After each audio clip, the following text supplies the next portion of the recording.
Bueno, ahora sí, vuelta de página, arrancamos este segundo bloque. Habíamos hablado recién con Zulaika, la hermana de Macarena y además tía de Leoncito, que fueron asesinados en La Ferrer, y ahí nos pusimos en tema, ¿no? En lo que son los femicidios, mediáticamente, cómo se están cubriendo últimamente estos casos y cómo no hacer referencia, de hecho lo hicimos con ella misma en la nota, al Ni Una Menos, porque el 3 de junio, esta semana, se cumplieron 9 años de aquella movilización impresionante en su momento, en referencia, bueno, la primera marcha que fue en 2015, por eso los 9 años ahora, por el femicidio de Chiara Páez. Eso fue la gota que rebalsó el vaso y que generó y terminó de redondear y concretar algo que ya se venía dando tal vez, pero se concretó con esta movilización. Se cumplieron 9 años y quien motorizó esto bastante y que sigue motorizando y que sigue moviéndose es Marcela Ojeda. Marcela Ojeda es una colega, es cronista de Radio Continental, pero no la vamos a llamar ni la vamos a presentar como ella humildemente quiere que lo hagamos, como periodista, no. Además de ser periodista es mucho más que eso, una gran laburadora. Después vamos a hablar además porque está nominada al Martín Fierro de este año como mejor cronista. Pero más allá de eso, es una luchadora contra...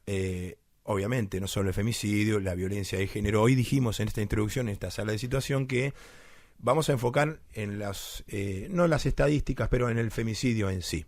Y nos indigna un poco a nosotros cuando vemos, como el caso recién de Macarena, mediáticamente toman un vuelo pequeño y después ya al otro día ya nadie se acuerda y empezamos a hablar de las muertes descartables, de las personas que el sistema permitió que lleguen a esa situación. Recién hablábamos de Leoncito que también autista, y había muchas presentaciones incluso en el Ministerio de Salud, no lo resolvieron. Después había una denuncia por parte de Macarena misma contra quien hoy está acusado, eso nunca se resolvió. También había denuncias contra ella por parte del hombre, eso tampoco nunca se resolvió, nunca pudo aclararse esa situación y llegamos a este presente, la muerte de estas dos personas, así como otras miles y miles que van a lamentablemente seguir pasando. Entonces, volvemos al punto. Marcela Ojeda, la invitamos a este programa. Marcela, ya te damos la bienvenida. Gracias por estar en esta sala de situación.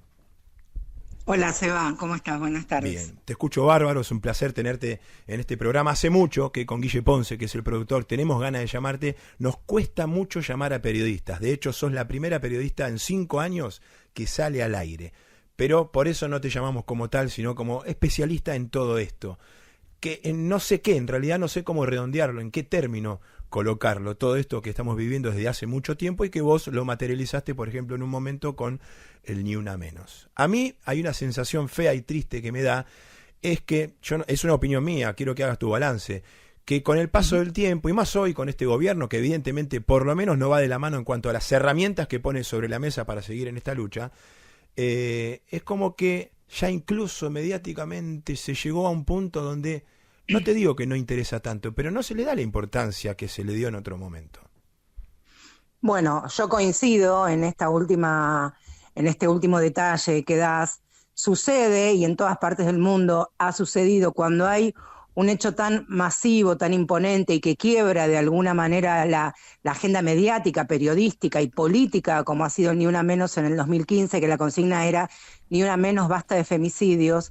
Después hay una especie se llama backlash, pero lo que en realidad significa es que vienen detrás políticas públicas, generalmente de manos de gobiernos más del lado de la derecha, nosotros podríamos llamarlo como lo que estamos viviendo hoy día, que es un avance contra estas políticas públicas que se podrían haber llegado o trabajado o conseguido, ¿no? Es como una especie de ida para atrás con lo que estamos viviendo. Yo coincido, también es cierto que todos los días en nuestros diarios, en nuestros servicios informativos, en nuestros noticieros, debiéramos contar un hecho de femicidio o feminicidio, y después me gustaría que charlemos la diferencia entre femicidio y feminicidio, como se llaman en otros países de la región. Porque todos los días y de manera sostenida, desde el 2015, los casos de violencias extremas por razones de género se han ido sosteniendo y aumentando en el tiempo. De hecho, hace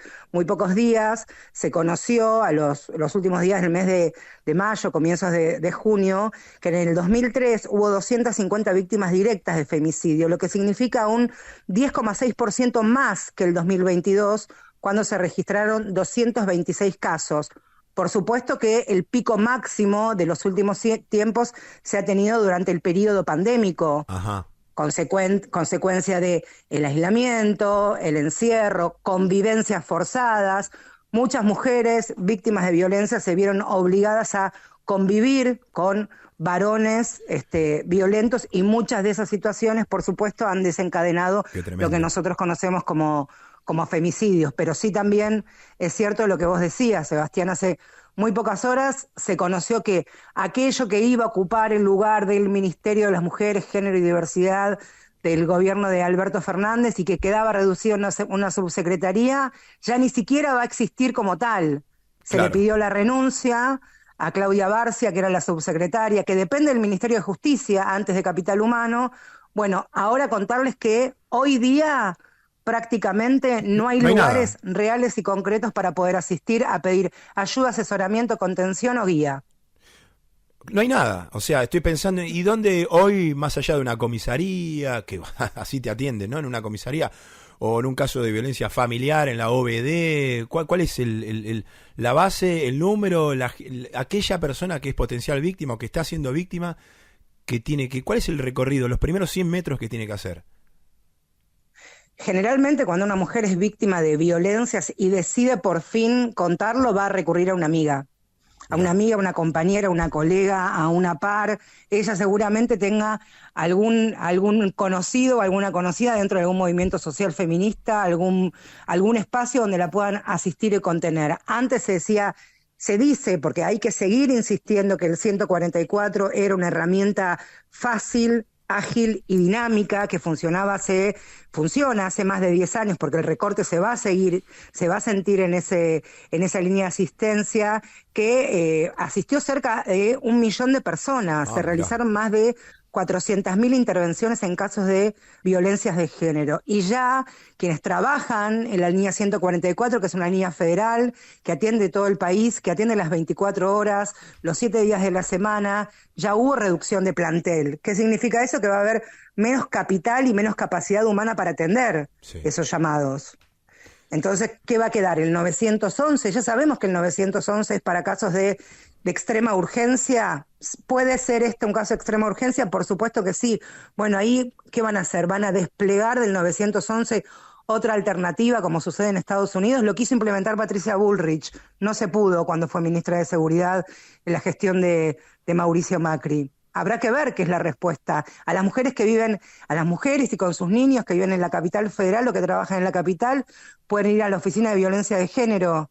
Claro. Pero ¿qué pasa en las otras provincias? Nosotros vivimos en un país federal, entonces hay políticas públicas que sí o sí debieran o corresponde que estén unificadas. Para eso existe el Congreso, para eso hay leyes, y después cada una de las provincias adhiere o no. Y más allá de las herramientas para denunciar, por lo que veo en un momento y tal vez en el momento más grave, esa persona queda sola, ¿no? Esa víctima está quedando sola. Me gustó mucho ese dato de que el primer movimiento, el primer contacto es con una amiga que seguramente va a tener un conocido. Pero ¿cómo se hace para que esa persona acá en Capital, en el conurbano o en el interior del país esté preparada y tenga algunas herramientas de antemano, educada, entre comillas, para saber identificar tal cosa y poder reaccionar a tiempo, cuando todavía está sola? Para mí también dijiste una palabra fundamental que tiene que ver con la educación. Nosotros tenemos que entender, aprender, incorporar ante qué situaciones alguien que tenemos cerca puede estar en riesgo o potencialmente ser una víctima de violencias por razones de género. Y dejo como último eslabón el femicidio/feminicidio. Claro.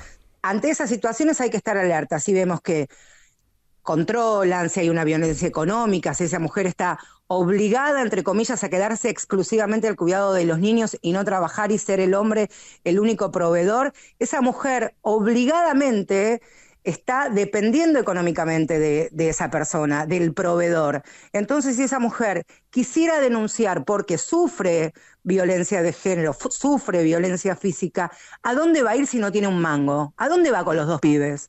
Puede ir un par de días a la casa de una amiga, a la casa de la madre, pero en algún momento esa dependencia económica hace que tenga que volver ¿Qué hacemos con esa mujer? Había un programa que se llamaba Acompañar, que para mujeres que vivan estas situaciones de violencia, incluso que sean mamás, tengan un acompañamiento durante 6 meses para que puedan lograr empezar a transitar una independencia económica, aparte de estar acompañada para la denuncia, que eso es fundamental. El patrocinio jurídico gratuito que pedíamos en el 2015 como uno de los 5 puntos del Ni Una Menos Basta de Femicidios, vive el sueño eterno. Hay muy pocos distritos que tienen abogados gratuitos. Pero es un desastre, eso es lo que te iba a decir. Todo este ideal es muy difícil, la verdad, en el sistema y por cómo se mueve. Y vos sabés que en el 2015, que más allá de la foto y lo contundente que ha sido que cerca de 500.000 de personas estuviéramos en el Congreso, también en ese momento estábamos atravesados por la campaña electoral, Seba. Entonces nosotros lo que hicimos fue, primero el impacto mediático lo conseguimos, luego el periodístico para profundizar sobre qué queríamos pedir. Todos se sacaron su foto con el Ni Una Menos Basta de Femicidios, todos los candidatos y los precandidatos. Les pedimos por favor que presenten una plataforma que tengan que ver para evitar las violencias por razones de género. Todos lo presentaron, menos Elisa Carrió y Rodríguez A. Mirá. Firmaron un compromiso público, todas las fórmulas, menos estos 2 últimos que te menciono. Y aparte, quiero contarles que desde el gobierno de Carlos Menem hay instituciones nacionales, provinciales, que defienden a las mujeres. El INAM, Instituto Nacional de las Mujeres, fue creado en el gobierno de Carlos Menem. Mirá.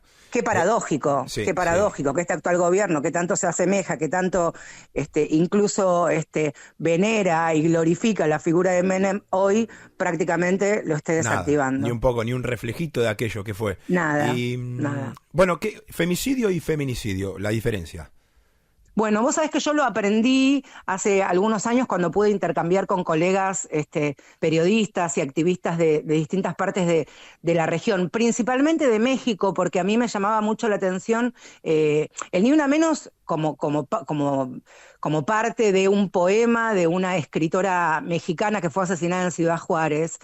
Hablaban del feminicidio, y el feminicidio es cuando también tienen responsabilidad directa el Estado o la ausencia de este. Mirá, ¿Me explico? Sí, Entonces, cuando una mujer hace todo ese recorrido, ese caminito que se recomienda, denunciar, insistir, cuidate, protegete, no bajes los brazos, pero ante todo ese recorrido, el Estado de manera constante y sistemática cierra las puertas, la justicia es expulsiva, es lenta, no solo para cuidar a esa mujer, sino si eventualmente tuviera hijos. Bueno, también ahí el Estado le corresponde una enorme responsabilidad / culpa. Ahí también se habla de feminicidio, me parece que también es un buen momento para incorporar por lo menos en el debate o en la charla o en las conversaciones. Yo particularmente, por lo que charlamos nosotros como colegas y como compañeros, estamos en una situación gravísima. A mí me sale una pregunta. ¿Sirvió de algo? Che, vos, Marcelo Ojeda, que estuviste en Una Menos 2015, ¿sirvió de algo tu tuit, todo lo que hicieron? Sí, cada 26 horas una mujer en tu país es asesinada. Yo te tengo que decir que sí, obvio, que sirvió de un montón de cosas para que hoy tengamos esta charla, para que haya habido un ministerio, y si ese ministerio no cumplía las expectativas que quiso el nuevo gobierno, o si lo consideraba con todas los adjetivos que han utilizado, bueno, en vez de cerrarlo o suprimirlo, mejoralo, redoblá la apuesta. Pero si estamos hablando de un gobierno que no cree en las desigualdades por razones de género, la discusión es nula, no les importa. Entonces, desgraciadamente, compañero y amigo Sebastián, quiero decirte que vamos a volver a cubrir con la misma asiduidad los femicidios que veníamos cubriendo hace un tiempo, aunque, como vos bien decís también, el impacto mediático y periodístico no sea el que tenía hace 8 o 9 años atrás, pero acabamos de escuchar una historia también. No, además yo creo que el impacto y todo el efecto que tuvo en los primeros tiempos, después de aquella primera marcha del Ni Una Menos, evidentemente bajó, obviamente, por todo esto que estamos contando, pero se va a encontrar un equilibrio. Creo que se está en un trayecto intermedio, todavía va a faltar, porque esto así no va a quedar sin oficinas, sin lugares, sin dependencias, como lo que está haciendo. Va a depender de nosotros también, a depender de abrazar causas y exigir y pelear y reclamar. Hay denuncias a nivel internacional. La Argentina como Estado ha firmado acuerdos y protocolos a nivel internacional hace más de 30 años.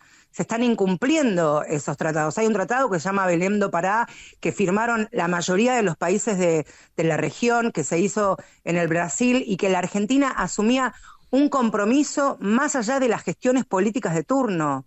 Hoy se está incumpliendo. Entonces, si eso lo asume el Ministerio de Justicia, esta área, este sector que ahora suprimieron, pero sí los programas.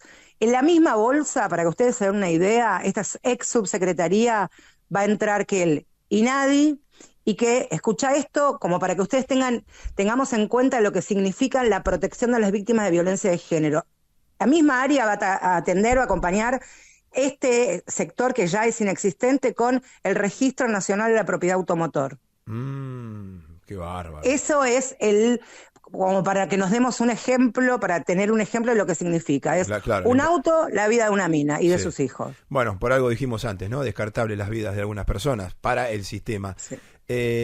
¿Cómo haces, qué le decís a aquella persona que confunde?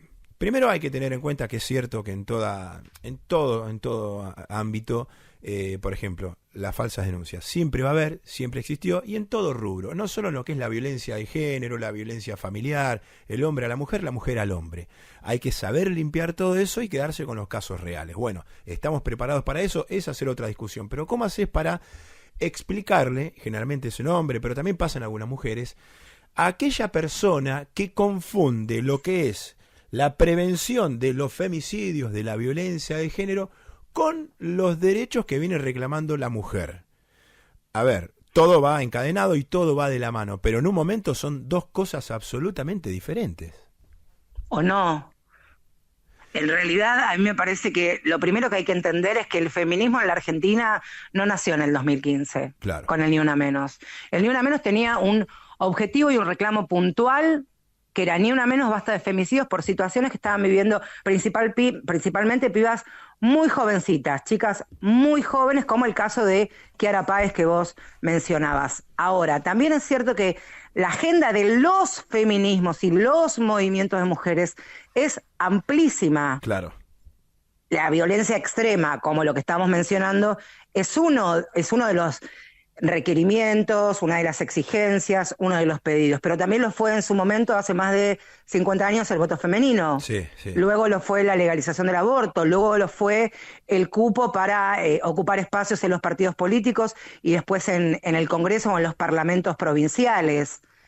Me explico a lo que voy, digo, no es solamente las violencias extremas que por supuesto tienen ni más ni menos que en riesgo la vida de infinidad de mujeres en todo el país, con la enorme particularidad que significa y las diferencias y las asimetrías de vivir en la capital federal, el distrito más rico de la República Argentina, que vivir en la provincia de Chaco o la provincia de Corrientes, por ejemplo. No, además es verdad, si uno se imagina una cadena, el último eslabón es el femicidio y el primero es la lucha para el voto de la mujer, por ejemplo, sí que está todo encadenado.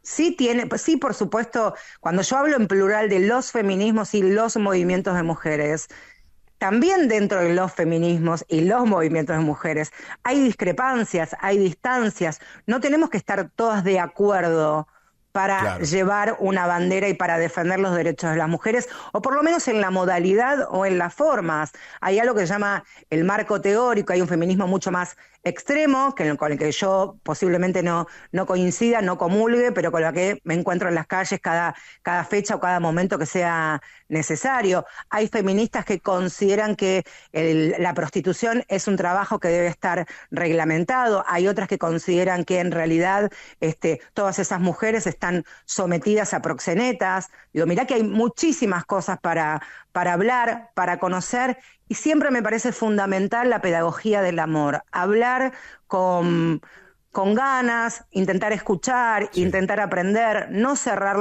los oídos, ni mucho menos cerrar los ojos, y entender que si uno empieza a escarbar un poquito más, yo no creo que ninguna persona de bien, como le gustan decir a algunas personas en estos últimos meses, quisiera que una mujer o sus niños o sus hijos pasen situaciones como las que vos sabés y que yo también sé. Sí, la verdad. El primer signo es no querer escuchar, el primer signo de violencia a la otra persona, generalmente el hombre a la mujer, en el tema que estamos hablando hoy.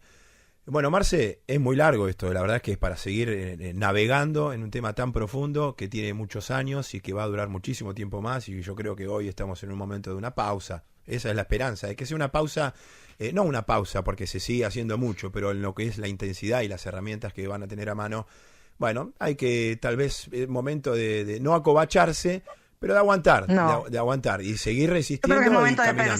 de pensar estrategias, de ver de qué manera podemos presentar incluso ideas y proyectos y programas para empardar lo que está pasando. Va a tener un rol fundamental la sociedad civil en esta situación, Sí. en esta situación y en este contexto que estamos viviendo. Y también hay que tener en cuenta, y esto no es porque lo diga yo y sea un invento mío, en situaciones de crisis económica, financiera, los hechos de violencias hacia los niños, adolescentes y hacia las mujeres se incrementan. Muy cortito, porque ya algo mencionaste, pero cuando vos hablas de la responsabilidad en la sociedad civil, concretamente, Organizaciones de la sociedad civil, me refiero a ONGs, por ejemplo, que la Casa del Encuentro, por citarte alguna, que qué fue la bárbaro. primera que Sí, hizo, aparte de asistir, la primera que hizo desde la sociedad civil un registro de femicidios que hasta el 2015, pedido por Ni Una Menos, la Corte no tenía, a partir de ese momento lo tiene. Otras organizaciones, las barriales, digo, hay movimientos sociales y políticos, los curas, las monjas, las iglesias de todas las religiones que uno se imagine, están en los barrios y muchas veces son el primer lugar donde minas desesperadas van a tocar las puertas y se les abren y ahí encuentran el primer lugar de contención. Bueno, ese primer lugar debiera ser no el único, debiera ser el primero para después que el Estado dé una respuesta que se pueda sostener en el tiempo. qué, Hoy esa segunda respuesta no la qué encontramos. tremendo que, y ya cerrando, no tienen absolutamente nada que ver, pero en esta sala de situación hablamos con especialistas, de hecho, por eso se llama así, sala de situación, hay víctimas y del otro lado de la mesa hay especialistas. Vos hoy, por eso aclaramos, ¿no? Te llamamos como especialista. Y cuando hablamos de los delitos, de las causas penales, delitos en sí, salideras, homicidios, muertes, inseguridad en general, también todos los especialistas terminan hablando de esto. Va a estar en nuestras manos la solución, en el civil. Sí. Estamos hablando de otra cosa. Vos me hablas de una ONG, en cuanto a la prevención del delito, no me imagino a una ONG, pero fíjate cómo No, empiezan claro a que quedar no. en un En la segundo plano. asistencia, yo hablo de la asistencia, Claro, ¿no? Y el acompañamiento, pero, el primer lugar donde una puede acercarse o puede llegar. pero mirá, pero siempre terminamos en lo mismo, en no poner por sobre todas las cosas a las instituciones oficiales. Eso es lo grave también, porque ya evidentemente demostró con el correr de los años que no se puede. Marce, Y también, Seba, lo último sí, que me gustaría decir, y porque tiene que ver con el nombre de tu programa y tiene que ver con tu expertise, cuando hablamos de violencias por razones de género, violencias de género, no es un fenómeno que se pueda revertir y cambiar ni en 4, ni en 8, ni en 12, ni en 16 años, que pueden ser los años de gobierno, de gestión de cada uno de los presidentes. Esto no se resuelve con más patrulleros, con más comisarías, entregando más botones antipánico, más tobilleras. El cambio es estructural, es cultural y va ni más ni menos con una palabra que decíamos al comienzo que sí, tiene que ver con la educación y principalmente los más pibes, ¿no? totalmente. Yo creo que igual se está dando eso. Marce, vamos a lo menos importante y ya cerramos. Bueno, ¿cómo se viene la entrada en calor por el Martín Fierro?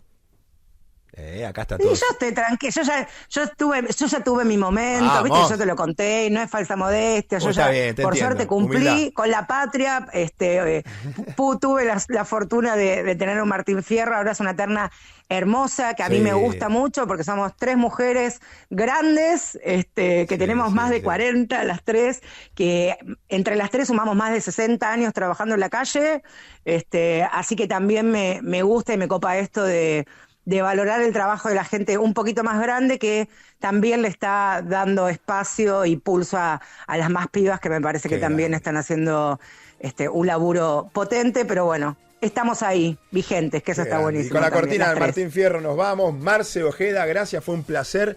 Otro día te vamos a convocar de nuevo para seguir discutiendo, debatiendo y analizando Hasta el lunes. todo esto. Hasta el lunes 5:30. Chao, Marce. Un beso. Un beso, Domi, chau. Marcela Ojeda, qué grande, qué periodista, de Radio Continental, acerca de los femicidios, la violencia de género, el todo incluye, y por eso hablamos tan profundo. Charlie, vamos a la tanda y volvemos para irnos.